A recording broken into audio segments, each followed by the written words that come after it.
السلام عليكم ورحمة الله وبركاته. الحمد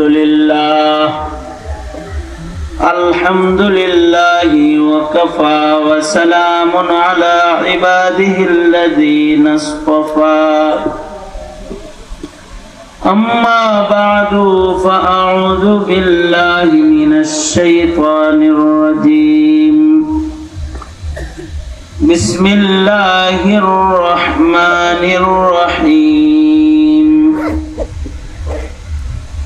والذين يقولون ربنا هب لنا من أزواجنا وذرياتنا قرة أعين وجعلنا للمتقين إماما.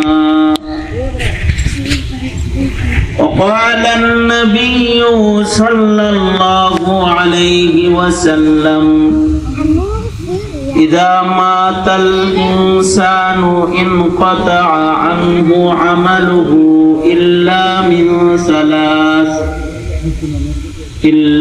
من صدقة جارية أو علم ينتفع به أو ولد صالح يدعو له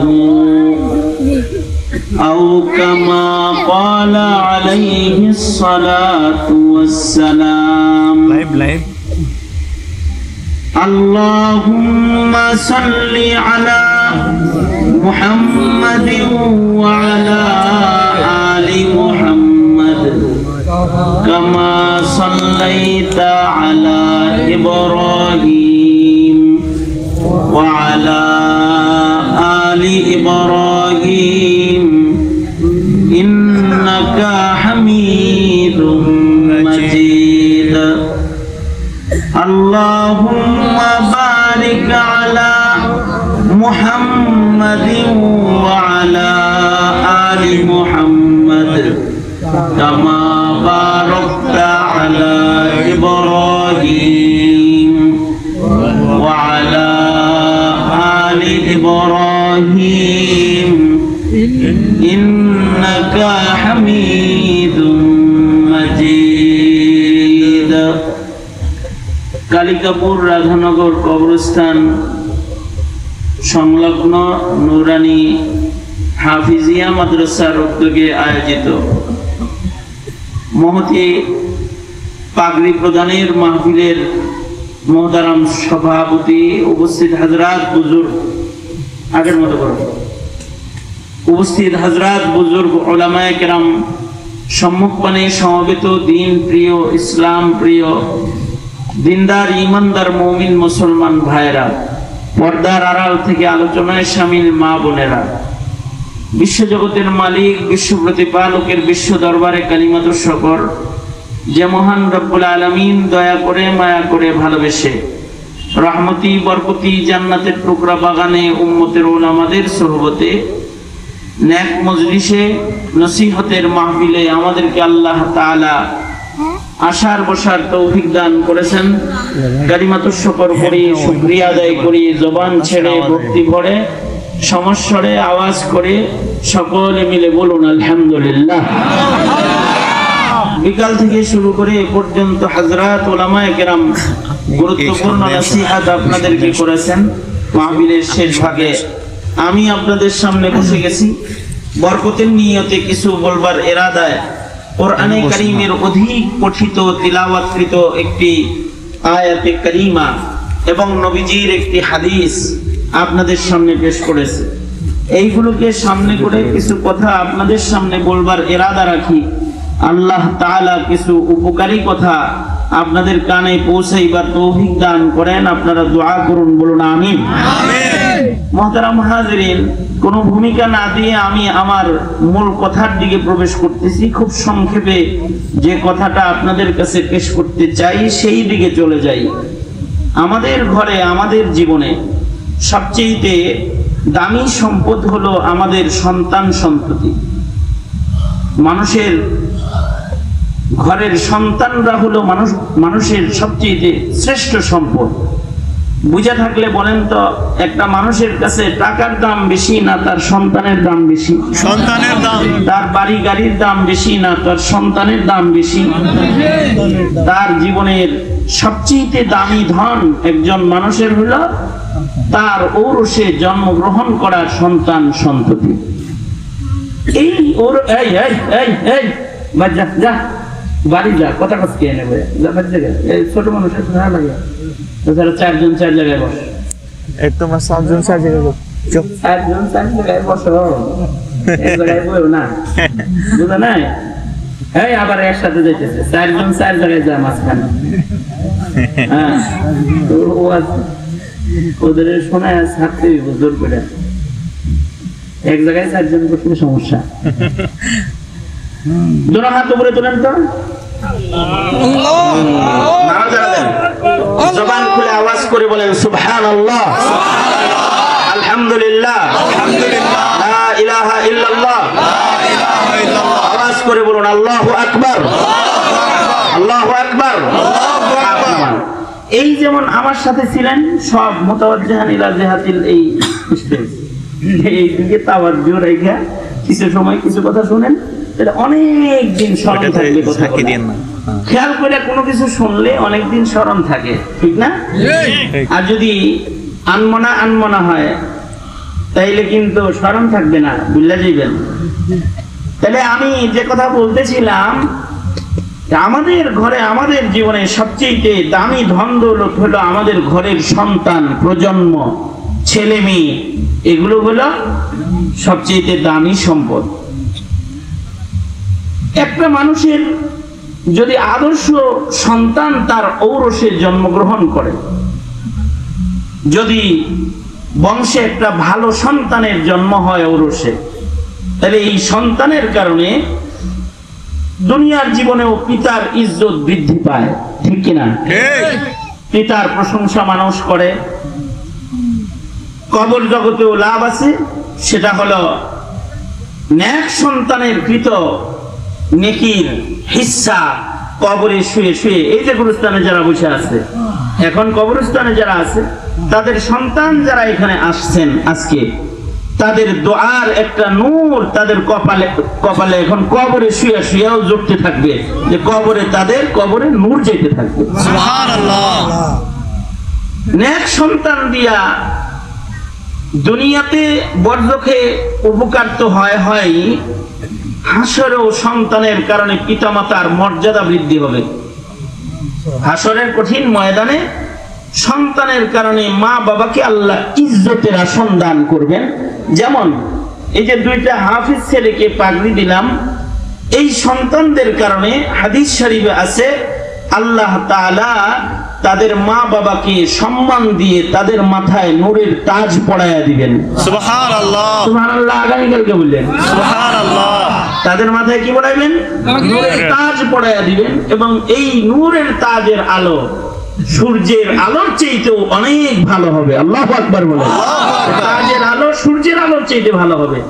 তাইলে নেক সন্তান দিয়া দুনিয়াতেও লাভ, কবরেও লাভ, হাসরেও লাভ। আর যদি সন্তান বদকার হয় তাহলে দুনিয়ায়ও লস। বদকার ছেলে মেয়ের পিতামাতাকে মানুষ প্রশংসা করে না, ভৎসনা দেয়। কবরেও এরকম লস। সন্তানের কৃত পাপের একটা ধাক্কা মা বাবার কবরে চলে যায়। আর হাসরের মাঠেও লস। ময়দানে মাহশরে আল্লাহ যখন জিজ্ঞেস করবে, তোকে আমি সবচেয়ে দামি ধন সম্পত্তি সন্তান যেটা দিছিলাম, এটার কি হক তুই আদায় করেছিস? হতে পারে সেদিন সন্তানও বিপক্ষে কথা বলবে, বাবা আমার হক আদায় করে নাই, ওগো আল্লাহ আমার বাপ মারে আমার পায়ের নিচে দাও, এগোরে পায়ে দইলে এগোরে লয়া জাহান্নামে যাই, একা যাবো কেন? এদের কারণেই আমি দুর্যোগী। এই অভিযোগ সন্তানরা হাসরের কঠিন ময়দানে আল্লাহর আদালতে দিয়ে দিবে। বদকার সন্তানদের অভিযোগ যদি আল্লাহর কাছে নাও হয়, তাতেও কারোর ঔরসে যদি অসৎ সন্তান হয়, সে চিন্তিত হবে। এ সন্তান ময়দানে মাহশরে তার পেরেশানির কারণ হবে। হাদিস শরীফে আছে হযরত নূহ আলাইহিস সালাম নিজের অবাধ্য সন্তানদের পেরেশানিতে মাথা নিচের দিকে দিয়ে ময়দানে মাহশারে দাঁড়ায় থাকবে। তার মানে এটা পেরেশানি। সন্তান যদি পুরুষের সন্তান যদি ভালো না হয়, এটা পিতামাতার জন্য হাসরের মাঠেও এটা পেরেশানি হবে। এ কারণে সন্তান আমাদেরকে, আমাদের বংশে মানুষ জন্ম, ছেলে সন্তান দান করেন কে? জোরে আওয়াজ করে বলেন আল্লাহ। এই লাইটওয়ালা, এই লাইটওয়ালা, আপনার ওয়াজ শোনা দরকার। আপনার বসেন, শোনেন এদিকে। সন্তান দেন কে? আল্লাহ। আল্লাহ। কোন কবরে গেলে সন্তান পাওয়া যায় না, মাজারে বাবার কাছে সন্তান পাওয়া যায় না। অনেকে ছেলে মেয়ে পাওয়ার জন্য, সন্তান পাওয়ার জন্য কবরে, মাজারে, কোন খাজার দরবারে যদি যায়, তাইলে এটা তার ঈমান বিধ্বংসী কারণ হয়ে যায়। এই শিরকের কারণে তার ঈমান নষ্ট হয়ে যায়, সে মুশরিক হয়ে যায়। কারণ সন্তান দেন কে? আল্লাহ। আল্লাহ তাআলা দান করেন। আল্লাহ যাকে ছেলে দেন তাকে আল্লাহ ছেলে দান করেন, যাকে মেয়ে দেন সে মেয়ে পায়, যাকে ছেলে মেয়ে দুটোটা দান করেন সে দুটোটা পায়। আর কাউকে যদি মহান আল্লাহ বঞ্চিত করেন, সন্তান সন্ততি যদি কাউকে মহান আল্লাহ না দেন, দুনিয়ার সব ডাক্তার, সব ওষুধ সমন্বয় করেও সন্তানের মালিকানা তাদের নসিবে জোটে না। কারণ এটা টাকা দিয়ে কেনন যায় না, ঔষধ দিয়ে আনন যায় না। দেন কে? জোরে বলেন আল্লাহ। এ কারণেই আল্লাহ পাক বলেন যে তোমরা সন্তান আমার কাছে চাবে এবং তোমরা ভালো সন্তান চাবে। কোন শব্দে চাবে সেটাও তোমাদেরকে আমি শিখাইয়া দিলাম। যদি খালি আমার শিখানো দোয়াটা তোমরা আমার কাছে ভালো সন্তান পাওয়ার আশায় করো, তোমাদেরকে আমি ভালো সন্তান দেই আর নাই দেই, দোয়া করার কারণে তোমাদেরকে জান্নাতে পুরস্কৃত করব এবং তোমাদেরকে আমার মনোনীত ইবাদুর রহমান হিসেবে হাসরে গণনা করব। সুবহানাল্লাহ। যারা শুধু এই দোয়াটা করবে আল্লাহর কাছে, দোয়ার পরে পাক আর না পাক, আল্লাহ দিল আর না দিল, দোয়া কবুল হোক আর নাই হোক, কিন্তু দোয়া করছে আল্লাহর কাছে সন্তান, নেক্সট সন্তান চাইছে তারা। এই চাওয়ার গুণ যদি কারোর ভেতরে থাকে, তাতেও আল্লাহ তাআলা তাদেরকে ইবাদুর রহমান করে গুনবেন এবং তাদেরকে জান্নাতে জায়গা দিবেন।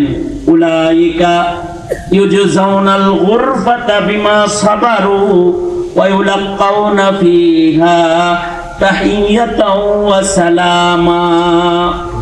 যাদের এই গুণ থাকবে তাদের একটা সম্মান হলো, এই গুণগুলোর কারণে তাদের আল্লাহ তাআলা জান্নাতে আলাদা জায়গা দান করবেন। সুবহানাল্লাহ। তাইলে এই দোয়া কেমনে করব এটাও আল্লাহ শিখাইয়া দিলেন যে আমার কাছে কি সন্তান চাইবা তোমরা? সন্তান তো আমি দেই। কি চাইবা আমার কাছে? ডাক্তার চাইবা, ইঞ্জিনিয়ার চাইবা, আলেম চাইবা, নাকি সুন্দর সন্তান চাইবা, নায়ক মার্কা চাইবা, নাকি খেলোয়াড় চাইবা? কি চাইবা আমার কাছে? দুইটা সিফাত আল্লাহ তাআলা সন্তানের বর্ণনা করে আল্লাহ তাআলা এই দুই সিফাতের মাধ্যমে গুণে গুণী সন্তান আমাদেরকে আল্লাহ তাআলা চাইতে বলছেন। যেই আয়াতে আমাদেরকে এই দোয়া আল্লাহ তাআলা শিখাইছেন, আমি ওই দোয়া মিশ্রিত আয়াতে কারিমা আপনাদের সামনে তেলাওয়াত করছি। আল্লাহ বলেন এই দোয়া করলেও লাভ রে, ইবাদুর রহমান করে গণ্য। সুতরাং আমার সাথে আপনারা সবাই মিলে দোয়াটা আসেন, আমরা সবাই মিলে আল্লাহর কাছে আল্লাহর শিখানো ভাষায় কইরা নেই। আপনারা এখানে কেউ কি বুবা আছেন? একজনও নাই। তাহলে সব যেহেতু মুখওয়ালা, তাইলে জবান খুলে আমার সাথে দোয়াটা সুন্দর করে পড়েন, রব্বানা। আর জোরে পারেন না? তাহলে আরো সুন্দর করে পড়েন, রব্বানা হাবলানা মিন আজওয়াজিনা ওয়া যুররিয়াতিনা কুররাতা আয়ুন। জোরে বললে লাভ আছে, যাদের মুখে উচ্চারণ একটু জড়তা আছে, জোরে বললে জড়তা কেটে যাবে। সবার সাথে তালে তালে বললে মাখরাজ ঠিক হয়ে যাইব, সুন্দর জায়গা থেকে বাইরে যাইব। এ কারণে দেখেন না, মক্তবে গেলে পরে আমাদের নুরানির হুজুররা বাচ্চাদেরকে সবাই মিলে জোরে জোরে সব কিছু জোরে জোরে পড়ায়, কয় তালে তালে পড়ো। কারণ তালে তালে পড়লে মানুষের ভুল সংশোধন হয়ে যায়, জবান খুলে কিছু বললে জড়তা দূর হয়ে যায়।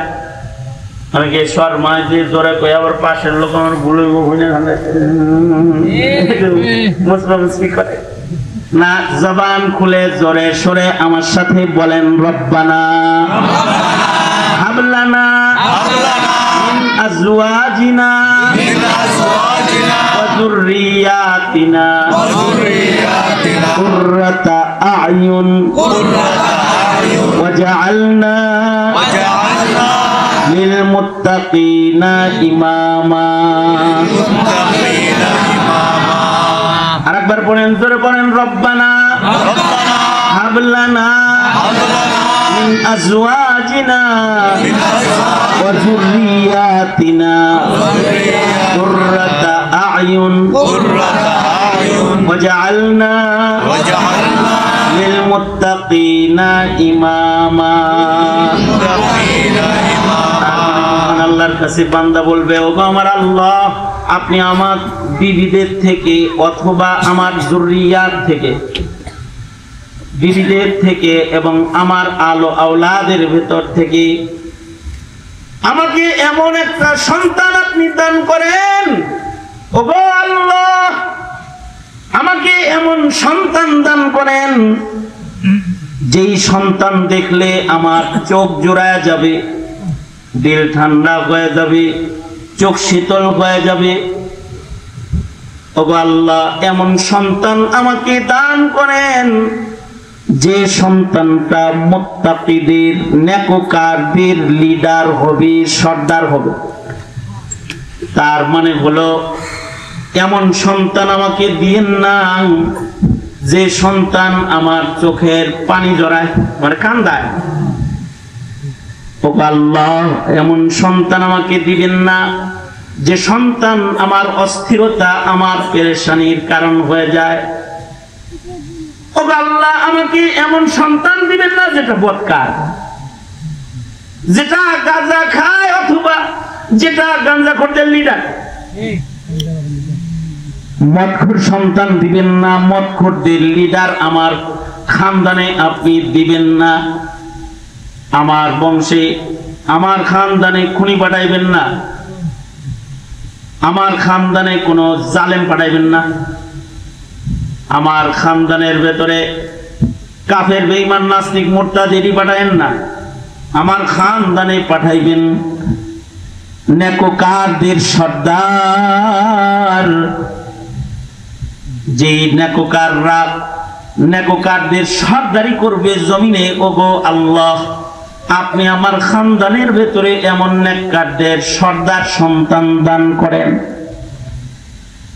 দুইটা গুণ বললেন, একটা হলো যে সন্তান আমারে চোখ শীতল করবে, পেরেশানিতে চোখে অশ্রু ঝরবে এমন না। কিছু সন্তান আছে তাদের দেখলে মা বাপ কান্দে, কিছু সন্তান আছে যাদের স্মরণ পিতা মাতাকে কাঁদায়, আর কিছু সন্তান আছে যাদের দেখলে মা বাবার চোখ শীতল হইয়া যায়, যাদের দেখলে পিতা মাতার দিল ঠান্ডা হয়ে যায়।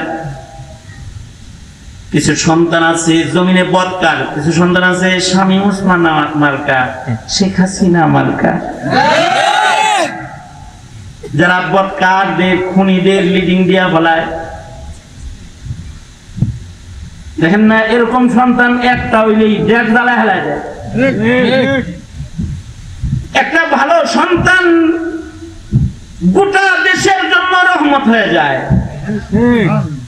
যেমন শেখুল ইসলাম আল্লামা আহমদ শফি গোটা দেশের জন্য রহমত ছিল। শেখুল হাদিস আল্লামা আজিজুল হক গোটা দেশের জন্য রহমত ছিলেন। মুফতি ফজলুল হক আমিনী রহমাতুল্লাহ আলাইহি গোটা দেশের জন্য রহমত ছিলেন। আব্দুল ওয়াহাব পীরজি রহমাতুল্লাহ আলাইহি গোটা দেশের রহমত। হাফিজজি হুজুর রহমাতুল্লাহ আলাইহি, শামসুল হক ফরিদপুরি রহমাতুল্লাহ আলাইহি, আতহার আলী রহমাতুল্লাহ আলাইহি, নেককারদের সর্দার মুবারক করিম রহমাতুল্লাহ আলাইহি, কারি ইব্রাহিম রহমাতুল্লাহ আলাইহি, ফয়জুল করিম ফজলুল করিম রহমাতুল্লাহ আলাইহি গোটা দেশের জন্য ওনারা রহমত ছিলেন। ওনাদের যোগ্য সন্তানদের ভেতরে যারা এখন জমিনে আছে, একটা সন্তান গোটা দেশের জন্য রহমত, শান্তি, সুকুন, ইতমিনানের কারণ হয়ে যায়। আবার একটা যদি হয় জালিম, তো একটা অশান্তির কারণ হয়ে যায়। এ কারণে আল্লাহর কাছে বান্দা দোয়া করবে, ওগো আল্লাহ হাবলানা মিন আজওয়াজিনা ওয়া যুররিয়াতিনা কুররাতা আ'য়ুনিন ওয়াজআলনা লিল মুত্তাকিনা ইমামা।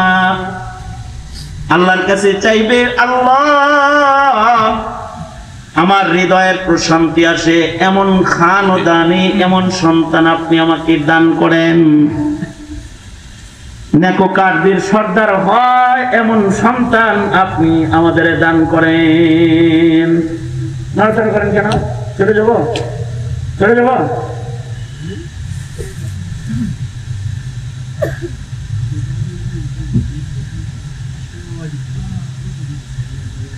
আমি অনেক আগে এখানে আসছিলাম, কত বছর হবে? 12 বছর রইব। 12 বছর পরে ঘুরে তারপরে এত রংশ বছর আমার এখানে আছে। আমার অনেক দিন স্মরণ থাকে, কোনো ভালো জিনিসের স্মরণ থাকে, খারাপ জিনিসের স্মরণ থাকে। আলহামদুলিল্লাহ।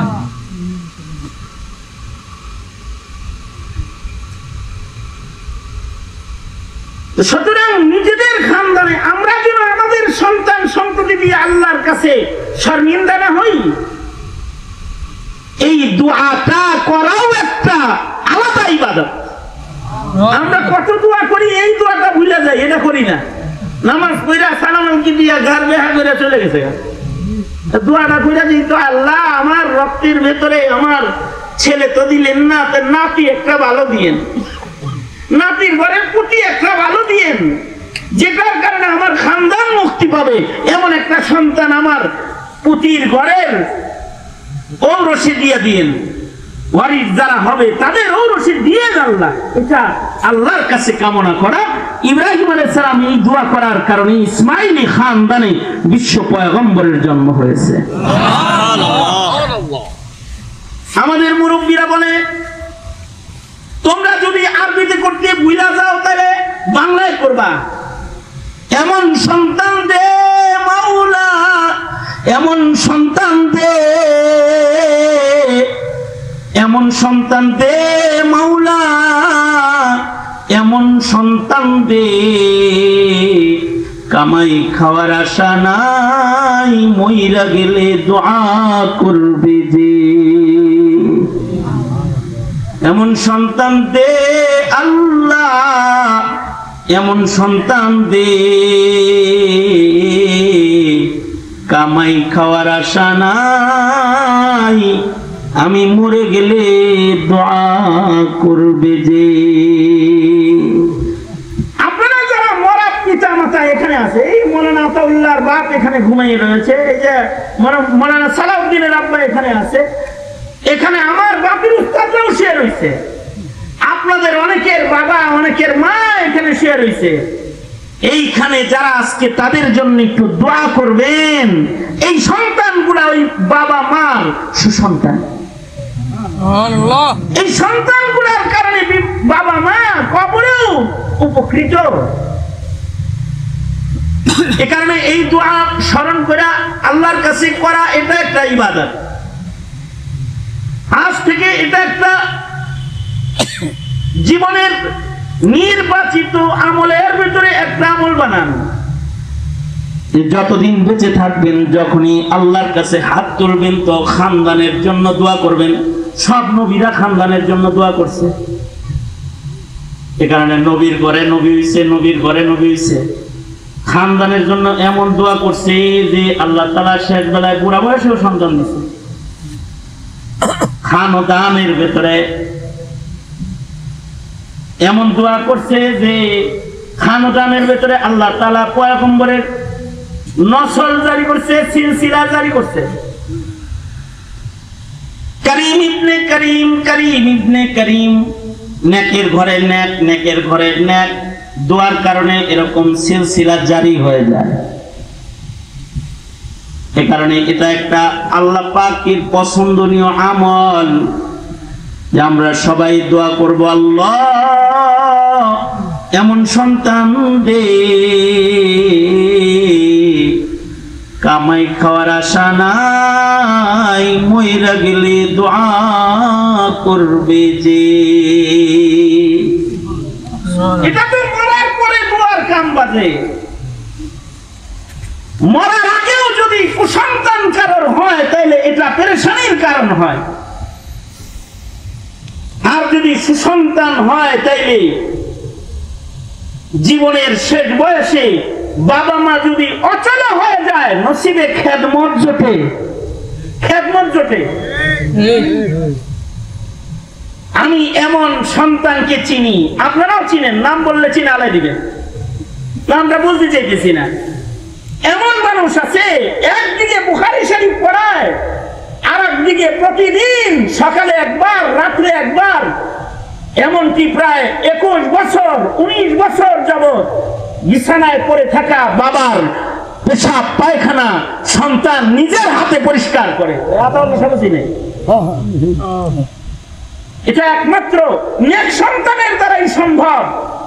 অথচ মাও মরে গেছে গা, বাপটা রয়েছে, বাপ অসুস্থ, বিছনায় সকালে একবার পায়খানা করে পেশাব করে, সন্ধ্যাবেলায় আবার প্যাম্পাস খুলে নিজের হাতে নিজের বাবার পেশাব পায়খানা সাফ করে। আবার এটাও যদি কখনো কখনো একটু 19-20 হয় তো বাবা কথা বলতে পারে না, কিন্তু সন্তানকে মায়ের ধর করে, সন্তান যে পা দিয়া বাপে লাথি দেয় ওই পাটা ধইরা চুমা খায়।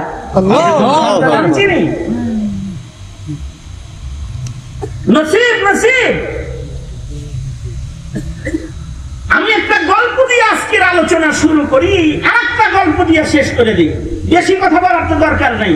সৌদি আরবে একটা পত্রিকা আছে, পত্রিকাটা বের হয় রিয়াদ থেকে, পত্রিকার নাম হলো আর রিয়াদ, পত্রিকার নামই হলো আর রিয়াদ। এইখানে একটা সাক্ষাৎকার দিয়েছে এক বিচারপতি, এক বিচারপতির সাক্ষাৎকার পত্রিকা আসছে। বিচারপতি কেঁদে কেঁদে দুনিয়াবাসীকে খবর বলছে, এই আরবের লোকেরা শোনো, গত এত এত তারিখে একটা বিচার আমাকে কাঁদায়েছে, আজও আমার চোখের পানি বন্ধ হইতেছে না। ভাবলাম অন্যান্যদের সাথে বিষয়টা শেয়ার করি, তাই সাক্ষাৎকারে আসলাম। বিচারপতি বলে, আমার কাছে একটা মামলা এসেছে, যে মামলাটা করেছে ছোট ভাই বড় ভাইয়ের নামে। আমাদের দেশে যদি ছোট ভাই বড় ভাইয়ের নামে মামলা করে তাহলে মামলা হয় এমন, মাননীয় মহামান্য আদালত আমার বড় ভাই আমার বাবাকে ফুসলায়া সম্পদ লিখে লেগে গেছে, অথবা মাকে ঘুমের মুড়ি খাওয়া টিপ লেগে গেছে। মহামান্য আদালত পৈতৃক সম্পত্তির অংশ আমি চাই,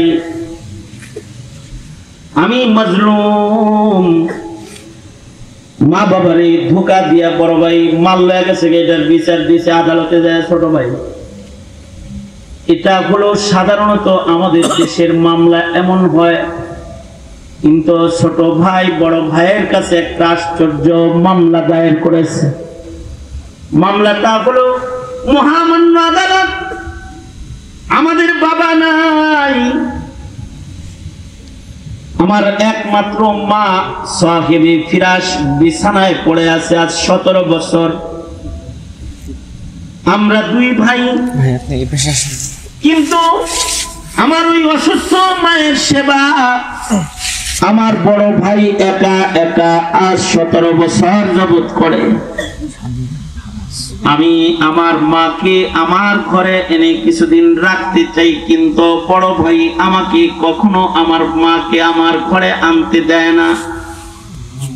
একা একা লাগাতার সে মার খেদমত করে আল্লাহর প্রিয় হইতেছে। আমিও জানি সন্তানের জান্নাত মহান আল্লাহ মায়ের পদতলে রেখেছেন। ওগো আদালত, অসুস্থ মায়ের খেদমতের অধিকার আপনার মাধ্যমে আমি চাই, কারণ আমিও আমার মায়ের পায়ের নিচের জান্নাত সহজে খুলতে চাই। সুতরাং আমাকে আদালত আমার মায়ের খেদমতের সুযোগ দান করেন। তার মানে একা একা বড় ভাই মার খেদমত করবে হয় না। বিচারপতি বলে এই মায়ের সহায় সম্পত্তিও তেমন কিছু নাই, একটা আঙ্গুঠি ছাড়া, স্বর্ণের আংটি ছাড়া এই মায়ের কোনো সম্পদ নাই। অসুস্থ বিছানায় পড়ে আছে, কিন্তু তার খেদমত নিয়ে 2 সন্তানে কাড়াকাড়ি লাগছে। আদালতে মামলা হয়ে গেছে। বিচারপতি বলে 2 ভাইকে আদালতে একসাথে হাজির করেছি। বৃদ্ধা মাটাকেও হুইল চেয়ারে করে আদালতে হাজির করা হয়েছে। তাদের মধ্যে ইনসাফ করার জন্য ছোট ভাইরে বললাম, কি লেগে বড় ভাইয়ের নামে মামলা দিলা? ছোট ভাই বলে আমার ইনকাম বেশি, আমার বাড়ি প্রশস্ত বেশি, আমার গায়ে শক্তি বেশি। বড় ভাই নিজে অসুস্থ, বুড়া হয়ে গেছে, মার খেদমত করতে তার কষ্ট হয়, তথাপি একা একা খেদমতটা করে যায়, আমারে ভাগ দেয় না। আমার কি আমার মার খেদমত করে আল্লাহর প্রিয় হওয়ার দরকার নাই? আমি আল্লাহর পেয়ারা হতে, মায়ের খেদমতে ধন্য হতে আমি মামলা করেছি। বড় ভাইকে আদালত বলে তুমি দেও না কেন? ছোট মানুষ, আমি তো দীর্ঘদিন ধরে মার খেদমত করতে করতে মার তবিয়ত বুঝি, মার কপাল দেখলে মার চাহিদা বুঝি। আমি আমার মায়ের পেশাব পায়খানা সাফ করতে আমার এখন আর দুর্গন্ধ মনে হয় না। আমি অনায়াসে খেদমত গুলো আঞ্জাম দিতে পারি। ও ছোট মানুষ যদি কখনো বিরক্ত হয়, এর কারণে যদি আমার বুড়া মা কোনো কষ্ট পায়, তাহলে এটা আমার কষ্ট লাগবে।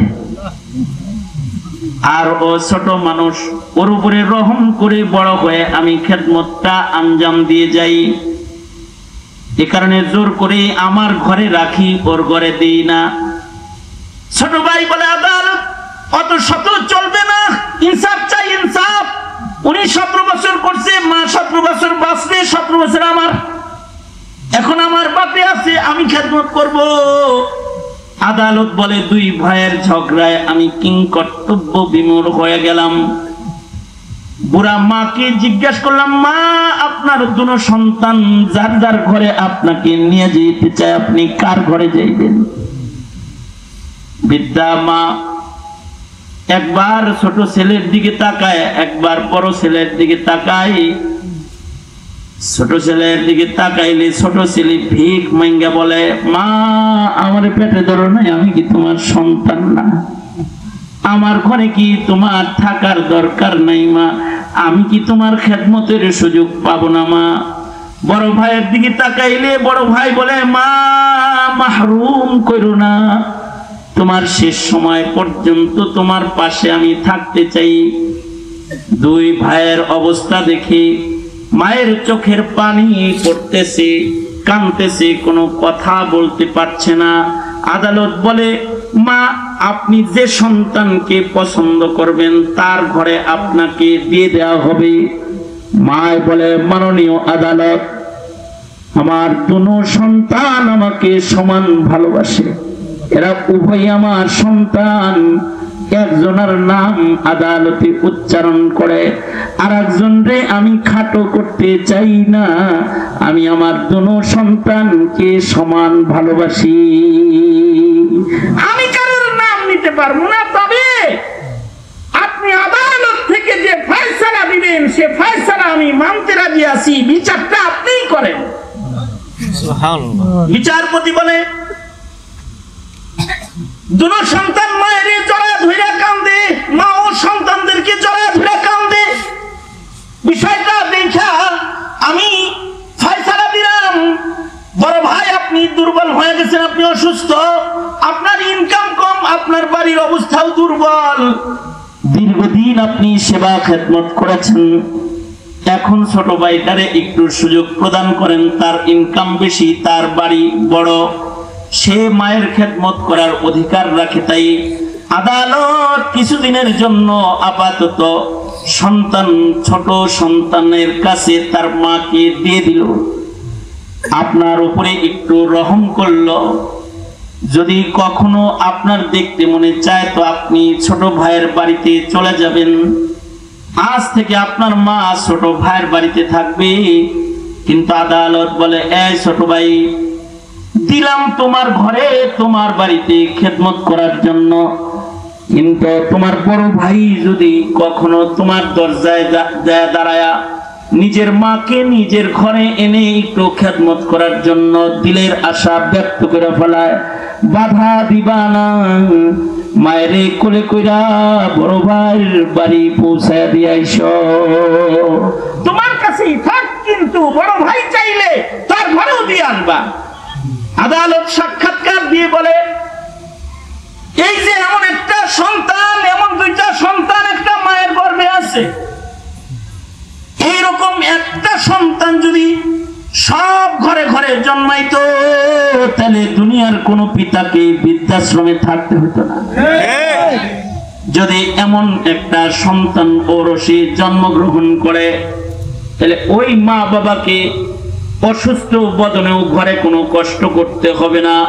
ছোট্টবেলায় সে যেমন তার সন্তানরে দুর্বল ছেলেরে পালছে, সন্তান ওইরকম দুর্বল বাবা মাকে পাইলা আল্লাহ পাকের পেয়ারা হওয়ার জন্য খেদমতকে নিজের ইবাদত বানায় নিবে।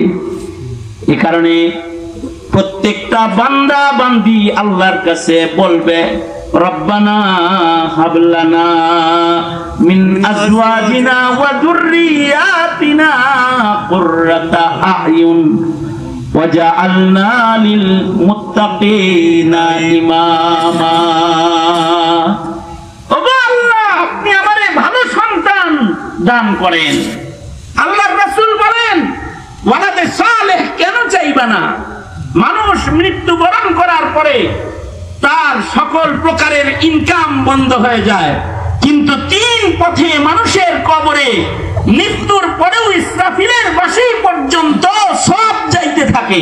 তিন পথে, একটা হলো ইল্লা মিন সাদাকাতিন জারিয়াতিন, কেউ যদি মরার আগে সাদকা জারিয়া করে যায়, মসজিদ করে গেছে, গুরুস্থান করে গেছে, মাদ্রাসা করে গেছে, রাস্তা করে গেছে, ব্রিজ করে গেছে, নলকূপ গেড়ে গেছে, কালভার্ট গেড়ে গেছে, তৈরি করে দিয়ে গেছে, সামাজিক উপকার হয় সমাজের এমন কর্মকাণ্ডে সে তার অর্থায়ন করে চলে গেছে, তো তার সাদাকায়ে জারিয়ার সব সে মরার পরেও কবরে পাইতে থাকে।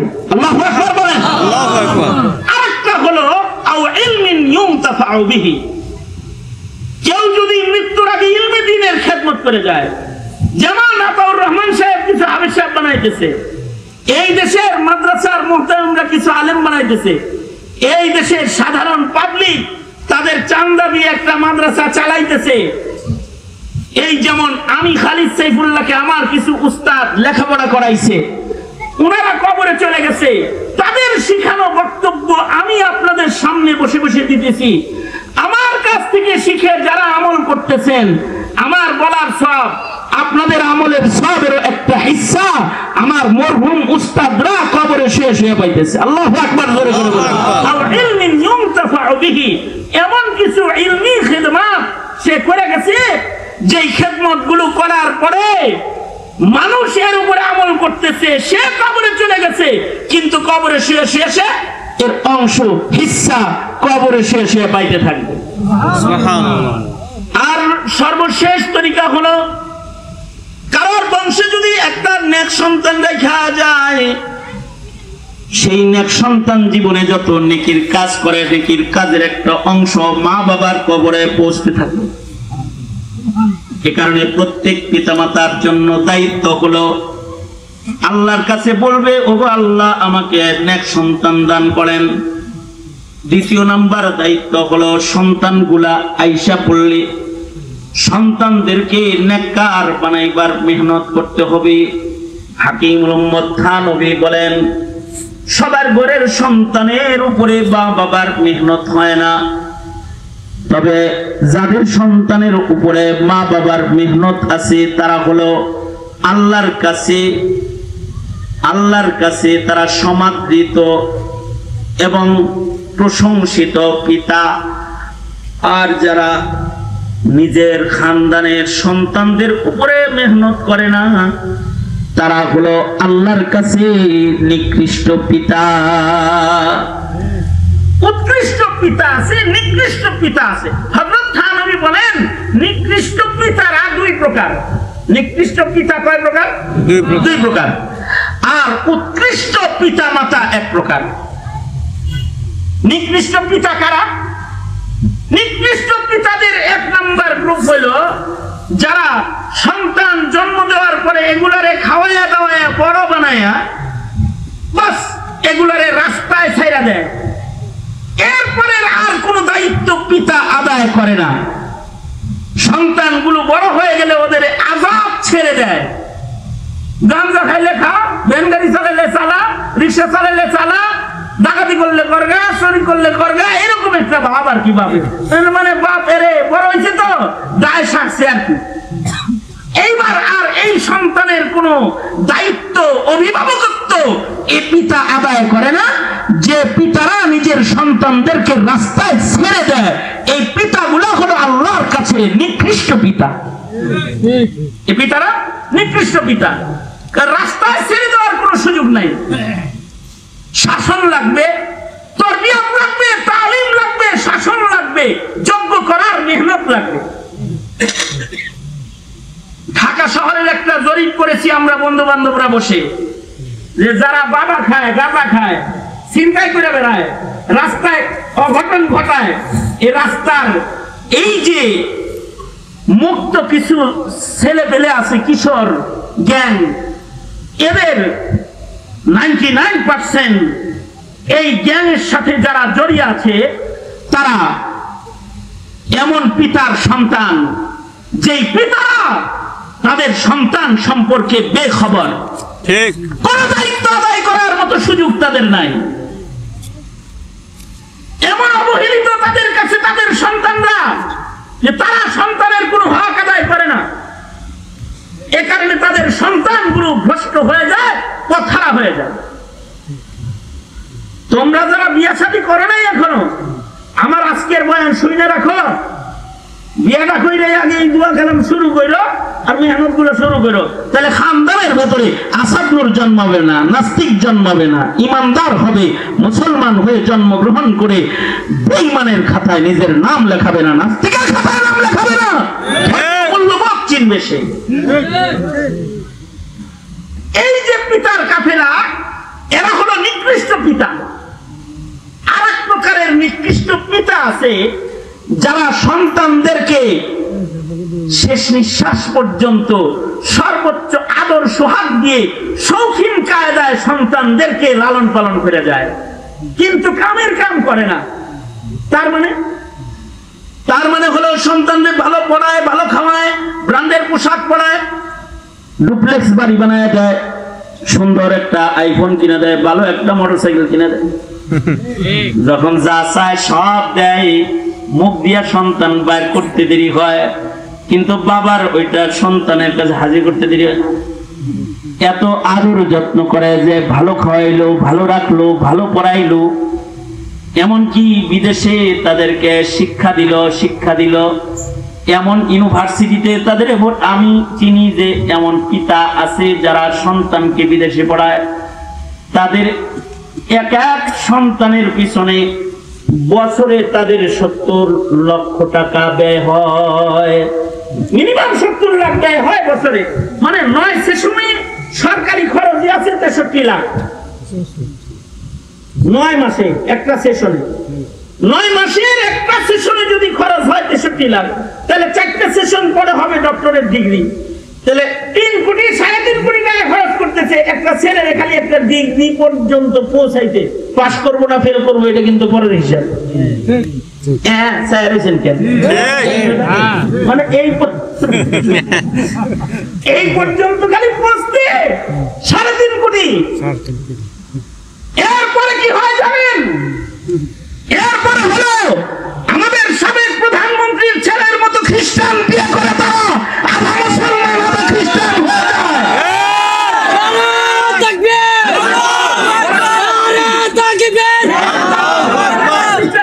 কি লেগে? যত্ন তো অনেক করছে, শিক্ষা তো ভালোই দিছে, কিন্তু আমরা লাইন মতো হয়েছে না। হযরত থানভী রাহমাতুল্লাহি আলাইহি, এই আমার আলোচনা প্রায় শেষ। হযরত থানভী রাহমাতুল্লাহি আলাইহি বলছেন, এক প্রকারের বাপ আছে রসিক পাখি লালন পালনকারী, রসিক লোকের মতো ঘরের ভেতরে সন্তান পালে না, একটা পাখি পালে। যেমন রসিক পাখি লালন পালনকারীর কিচ্ছা বলছেন উনি বলেন যে এক লোক এমন রসিক পাখি পালনেওয়ালা যে সে সোনার খাঁচার ভিতরে পাখি পালে। মানে লোকটার উপমা দিয়েছে যে একটা লোক পাখি পালে কিসের ভিতরে? সোনার খাঁচা, স্বর্ণের খাঁচায় পাখি পালে, স্বর্ণের খাঁচায়। জিআই তারের খাঁচা না, সোনার খাঁচায় পাখি পালে। এবং এই সোনার খাঁচার দরজাগুলো স্বর্ণের, এবং এই সোনার খাঁচার ভেতরে ট্রে যেটা আছে, যে ট্রের ভেতরে পাখি খাবার খাবে, এটাও স্বর্ণের। সোনার খাঁচার ভেতরে যে তাকটা টানানো আছে, যার ভেতরে পাখিটা বসবে, এই তাকটাও স্বর্ণের। স্বর্ণের খাঁচা, স্বর্ণের প্লেট, স্বর্ণের গ্লাস, স্বর্ণের দরজা, স্বর্ণের গাছ, স্বর্ণের তার খাঁচার ভিতরে আছে। এর ভিতরে পাখি পালে, কত রসিক পাখি পালনেওয়ালা। কিন্তু এর একটা বদভ্যাস হলো, সে সোনার খাঁচার পাখিটাকে টাইম মতো দানা আর পানি দেয় না। খিদা লাগলে যে খাওয়ান দিব, অথবা ডেলি একটু পানি দিব, এইটা দেয় না। আচ্ছা বলুন তো, সোনার খাঁচায় না খাওয়ায় পাখিরা আটকায় রাখলে তাতে পাখি হৃষ্ট পুষ্ট অনেক ভালো স্বাস্থ্য হবে তো, নাকি আস্তে আস্তে শুকাইব? দানা পানির অভাবে এক সময় খাঁচা থেকে হৃষ্টপুষ্ট জীবন্ত পাখি বের হবে, নাকি দরজা খুলে মরা লাশ বের করতে হয়? মরা পাখির মরা লাশ বের করতে হয়। হযরত থানভী বলেন, কিছু কিছু বাপ আছে নিজের জিন্দেগি খরচ কইরা বিদেশ কাটায়া নিজের মাথার ঘাম পায়ে ফেলা সন্তানের জন্য জমিন, বাড়ি, গাড়ি সবকিছু কইরা সোনার প্লেটে সন্তানদের খাবারের আয়োজন করে দিয়া তারপরে সে আস্তে করে চলে যায়, আর তার ছেলেটা সোনার খাঁচায় লালিত পালিত হওয়ার পরেও মুসলিম নয়, নাস্তিক হয়ে তার লাশটা ঘর থেকে বের হয়ে যায়, মুরতাদ হয়ে বের হয়ে যায়, কাদিয়ানীর সমর্থক হয়ে বের হয়ে যায়, কাদিয়ানীর সমর্থক হয়ে বের হয়ে যায়। ঘরের ভিতরে হয় নাস্তিক, বেঈমান, মুরতাদ, কাদিয়ানী। এই প্রকারের পিতাদেরকে হযরত থানভী বলেছেন এরা হলো কুখ্যাত পিতা। নিকৃষ্ট না শুধু, এরা কুখ্যাত পিতা। এরা ছেলেকে শিক্ষিত বানায়, কিন্তু সুশিক্ষা না দেওয়ার কারণে এই শিক্ষিত ছেলেগুলা হয় শিক্ষিত চোর, শিক্ষিত ডাকাত, শিক্ষিত খুনি, শিক্ষিত স্মাগলার, শিক্ষিত বেঈমান, শিক্ষিত নাস্তিক, শিক্ষিত মুরতাদ, শিক্ষিত কাদিয়ানী, অথবা শিক্ষিত শয়তানের খাতায় তার নাম। শয়তানের খাতায় তার নাম। শিক্ষা তো ভালোই দিছিল, কিন্তু এটা হচ্ছে শিক্ষিত শয়তান। বলুন তো দেখি, অশিক্ষিত চোর বেশি ভয়ঙ্কর না শিক্ষিত চোর বেশি ভয়ঙ্কর? অশিক্ষিত বুঝা কইছেন তো? অশিক্ষিত ডাকাত বেশি ভয়ঙ্কর নাকি শিক্ষিত ডাকাত বেশি ভয়ঙ্কর? অশিক্ষিত খুনি বেশি ভয়ঙ্কর নাকি শিক্ষিত খুনি বেশি ভয়ঙ্কর? অশিক্ষিত কসাই বেশি ভয়ঙ্কর নাকি শিক্ষিত কসাই বেশি ভয়ঙ্কর? অশিক্ষিত চোর সে তো শিং খুঁজে একটা ঘর চুরি করে, কিন্তু শিক্ষিত চোর যারা ওরা দেশের রাজস্ব চুরি করে, রিজার্ভ ফান্ড চুরি করে, খালি করে দেউলিয়া বানিয়ে ছেড়ে দেয়। অশিক্ষিত খুনি তো চরে বাজারে রাস্তাঘাটে বাড়ি দিয়া একটা মানুষ মারে, আর শিক্ষিত খুনি যারা হয় তারা আইনের আওতায় জুলুম নিধন, জুলুম শেষ করার অস্ত্রকে তারা জুলমের কাজে ব্যবহার করে পুলিশ দিয়া হুকুমের আসামি হয়ে রাজপথে, শাপলা চত্বরে মানুষের রক্তে, হাফেজ জামিনদের রক্তে দেশের জমিনকে লাল করে চলে যায়। ওরা মনে করে এটাও একটা আইন। এগুলো হলো জমিনের শিক্ষিত শয়তান, শিক্ষিত জালেম, শিক্ষিত বিচারপতি। ওই শিক্ষিত নাস্তিক বিচারপতি গুলো কি এক সময় কালের চক্করে, কালের পরিবর্তনে তাদেরকে সোনার রাজমহল ছেড়ে দিয়ে কালামানিক্যের মতো কলাপাতায় শুয়ে থাকতে হয়, ঠিক কিনা? আর যদি কোনটা হয় সুসন্তান, তাহলে এই সন্তানটা জাতির হিদায়াতের বার্তাবাহক হয়ে যায়, হিদায়াতের বার্তাবাহক হয়ে যায়। সুতরাং এইরকম কুখ্যাত পিতা হইতে ইসলাম আপনাকে নিষেধ করেছে। তার মানে আপনি হবেন হলো লুকমানের মতো বিখ্যাত এবং আল্লাহ সন্তুষ্ট, আল্লাহর কাছে সমাদৃত পিতৃজগতের সম্রাট। সন্তানকে ঈমান শিখাবেন, সন্তানকে ইসলাম শিখাবেন, সন্তানকে তাওহীদ শিখাবেন, সন্তানকে রিসালাত শিক্ষা দিবেন। আমরা তো বলি পিতার গোষ্ঠী দ্বারা তাদের বলি, নিজে যদি শিক্ষা দিতে ব্যর্থ হন তাহলে আমাদের নুরানি মক্তব মাদ্রাসাগুলোতে সন্তানটাকে ৩-৪ বছর একটু ঘুরায় লয়ে যান, তো এগুলো ডাক্তার হলেও নাস্তিক ডাক্তার হবে না, মুরতাদ ডাক্তার হবে না, কাদিয়ানি হয়ে নিজের ঈমান নষ্ট করবে না, ওরা ঈমান নষ্ট করবে না। তাছাড়া ওরা শাহবাগে যোগদান করবে। আর যদি সন্তানগুলোকে সুশিক্ষা দেন তাহলে ওরা শাপলা চত্বরের শহীদি কাফেলায় যোগদান করবে। ওরা মোদি বিরোধী, কসাই বিরোধী আন্দোলনের সিপাহ সালারের দায়িত্ব পালন করবে। ওরা বাংলাদেশের মাথার উপরে চেপে বসা জগদ্দল পাথর জালিম হাসিনাকে সরাইতে স্বৈরাচার বিরোধী আন্দোলনের কর্মী হয়ে রাজপথে বক্তব্য করে দাঁড়িয়ে ওরা 5 আগস্টের স্বাধীনতার মতো বিপ্লবী স্বাধীনতা ওরা কায়েম করবে। স্বাধীনতার পাহারাদার হবে ওরা, জাতির দ্বীনের পাহারাদার হবে। এগুলো হবে সুসন্তান। এ কারণে আল্লাহর কাছে বলা, এমন সন্তান দে মাওলা, এমন সন্তান দে রে মাওলা, এমন সন্তান দে কামাই খাওয়ার আশা নাই, মইরা গেলে দোয়া করবে যে। আমার সাথে সবাই মিলা আবেগ ভরে চোখের পানি ফেলে হৃদয় বিগলিত কণ্ঠে সকলে মিলে একটু দোয়া করুন। রব্বানা হাব লানা মিন আজওয়াজিনা ওয়া যুররিয়াতিনা কুররাতা আ'য়ুন ওয়াজআলনা লিল মুত্তাকিনা ইমামা। মুহতারাম হাজরিন, আলেম হিসেবে বাবার ইহসানের শুকর গুজার মওত পর্যন্ত আমাদের থাকতে হয়। জন্য বাবায় দ্বীন শিখাইছিল, ইসলাম শিখাইছিল। বাবা আলেম বানাইবার মেহনত করার কারণে আপনাদের সামনে দ্বীনের কথা বলার সুযোগ পেয়েছি। জিন্দেগির এমন কোন মুনাজাত নাই যেই মুনাজাতে হাত তোলার পরে বাবা মার কথা স্মরণ না হয়।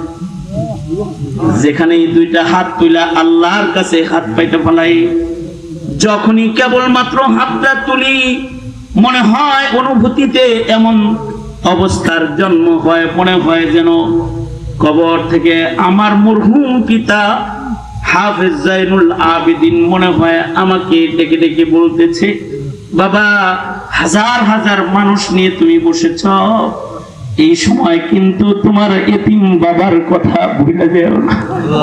আমি কিন্তু অন্ধকার কবরে আছি, বাবারে আমার জন্য একটু তোহফা পাঠায় দাও। আর এমন অনুভূতি জন্মাইলে কোন সন্তান যদি মা বাবার জন্য দোয়া করে বলে রব্বির হামহুমা কামা রব্বায়ানি সগীরা, সন্তানের চোখ থেকে যদি বাবার স্মরণে এক ফোঁটা চোখের পানি যদি গড়াইয়া পুইরা যায়, তাহলে রাসূল বলেছেন সন্তানের দোয়া পিতামাতার হকে এমন কবুল যে সন্তানের দোয়ার বরকতে মহান আল্লাহ মা বাবার কবরের আযাব বন্ধ করে দেয়, মা বাবার কবরকে জান্নাতের বাগ বানায় দেয়। সন্তানের দোয়ার বরকতে মা বাবার মর্যাদা মাকাম আল্লাহ তাআলা বৃদ্ধি করে দেয়।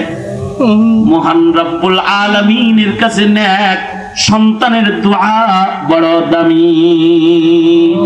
আসুন সকলে মিলে দোয়া করি আল্লাহ তাআলা এই গুরুস্থানে যারা ঘুমায় রয়েছে তাদের কবরগুলা আল্লাহ তাআলা জান্নাতের বাগান বানায় দেন।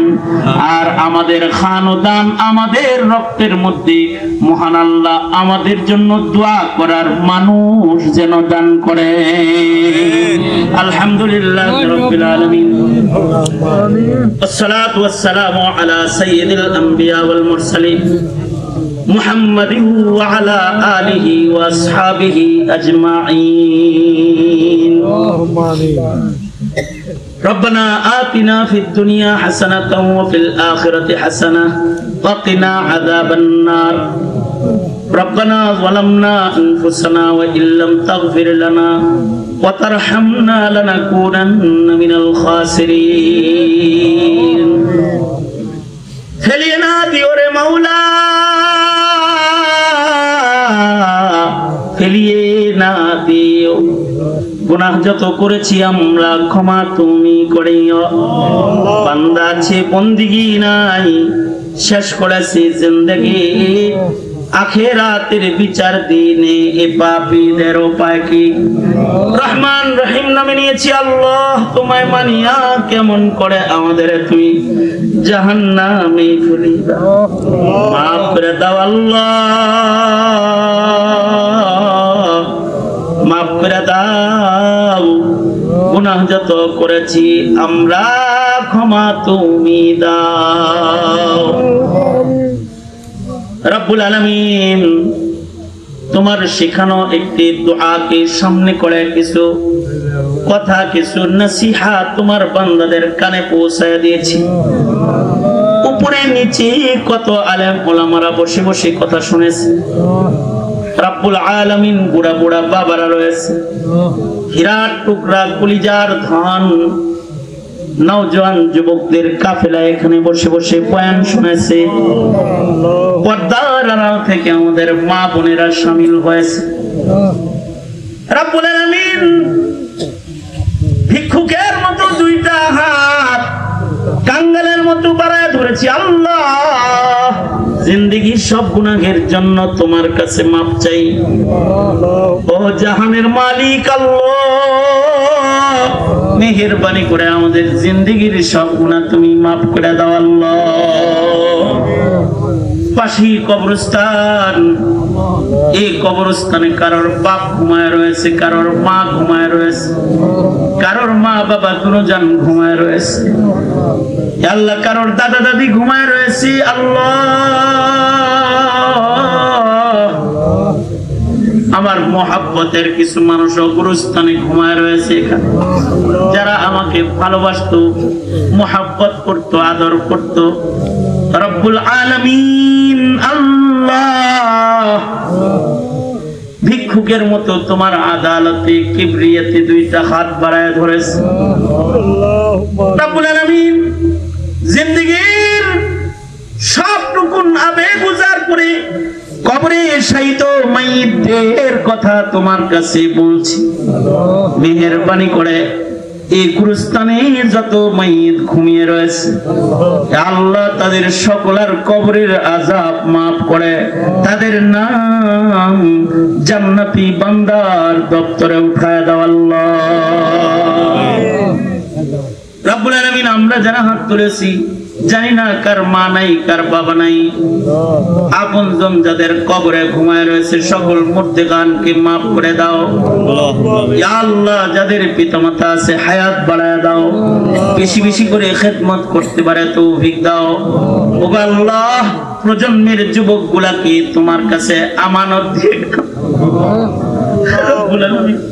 যৌবনের গুনাহ থেকে ওদের তুমি রক্ষা করো আল্লাহ। ওদের 5 ওয়াক্ত নামাজি বানায় দাও আল্লাহ। দিনের জন্য ওদের যৌবন ব্যয় করার যোগ্যতা ওদের তুমি দান করো আল্লাহ রব্বুল আলামিন। ইয়া আল্লাহ, জাতির সংকটে, দিনের সংকটে ভূমিকা রাখার মতো নওজোয়ান মধ্যে মুজাহিদের দপ্তরে ওদের নাম উঠায় দাও আল্লাহ। এই মুহূর্তে আমাদের সালাতু সালাম প্যারা নবীর রওজা আতহারে পৌঁছায় দাও। বারবার বাইতুল্লাহ রওজার জিয়ারত নসিব করে দাও রব্বুল আলামিন। পৃথিবীর নিকৃষ্ট জালেম ইসরায়েলকে ধ্বংস করে দাও। ফিলিস্তিনের মা বোনদেরকে, ফিলিস্তিনের মধ্যে মুমিন মুসলমান যারা রয়েছে মুজাহিদদেরকে মদদ পাঠায় দাও। অসহায় মানুষদের পাশে দাঁড়াইবার তৌফিক আমাদের দান করো ইয়া আল্লাহ। মসজিদুল আকসাকে আজাদ করে দাও আল্লাহ রব্বুল আলামিন। মুরব্বী আতাউর রহমান সাহেবকে নেক হায়াত লম্বা করে দাও ইয়া আল্লাহ। তার সন্তান সন্ততি ইয়া আল্লাহ তাদেরকে কবুল মঞ্জুর করে নাও। সালাউদ্দিনকে কবুল মঞ্জুর করে নাও রব্বুল আলামিন। আমরা যারা এখানে বসেছি ইয়া আল্লাহ, অনেক দোস্ত আহবাবরা দুয়ার হক রাখে, দুয়ার আশা রাখে, সকলের হকে দোয়া কবুল আর মঞ্জুর করে নাও আল্লাহ রব্বুল আলামিন। শেষ দরখাস্ত, এমন সন্তান দাও আল্লাহ, এমন সন্তান দে কামাই খাওয়ার আশা নাই, মইরা গেলে দোয়া করবে যে। আল্লাহ, আমাদের খানদানের ভেতরে আমাদের জন্য দোয়া করার মানুষ তুমি দান করো। এই মাদ্রাসা দিন দিন তারাক্কির উন্নতি দান করো রব্বুল আলামিন। যেদিন মৃত্যু দিবা, আজরাইলকে যেদিন পাঠায় দিবা রব্বুল আলামিন, ঈমানের সাথে আমাদের মরণ দিয়ে দিও, জবানে কালিমা জারি করে দিও আল্লাহ। তুমি না বড় আদর করে বানাইলা আল্লাহ, গুনাহগার বলে ডাইকা কবরে নিও না। আদর রিয়া মানুষ আল্লাহ বানায়া, কেমনি দিবা জাহান্নামে ফেলিয়া। মাফ করো, মাফ করো আল্লাহ বান্দারে, তুমি যদি মাফ না করো যাব কার কাছে। ইয়া আল্লাহ, জিন্দেগীর সব গুনাহ মাফ করে দাও আল্লাহ। তোমার গোলামের দপ্তরের নাম ওঠা জিল্লতি করুন আল্লাহ, ইজ্জত করুন আল্লাহ। মুনতাখিবিন হিসেবে কবুল মঞ্জুর করে নাও। আল্লাহুম্মা জাআলনা মিনাত তাওয়াবিন ওয়াজআলনা মিনাল মুতাতাহহিরিন ওয়াজআলনা মিন ইবাদিকাস সালিহিন আল গুররিল মুহাজ্জালিন আল ওয়াফদিল মুতাকাব্বালিন। অনেক কিছু বলার সংক্ষেপ কথা, যত কল্যাণ যত মঙ্গল সব দিয়ে দাও। অকল্যাণ আর অমঙ্গল হতে আমাদের সকলের ধরে ধরে বাঁচাও। সুবহানা রাব্বিকা রাব্বিল ইজ্জাতি আম্মা ইয়াসিফুন ওয়া সালামুন আলাল মুরসালিন ওয়ালহামদুলিল্লাহি রাব্বিল আলামিন।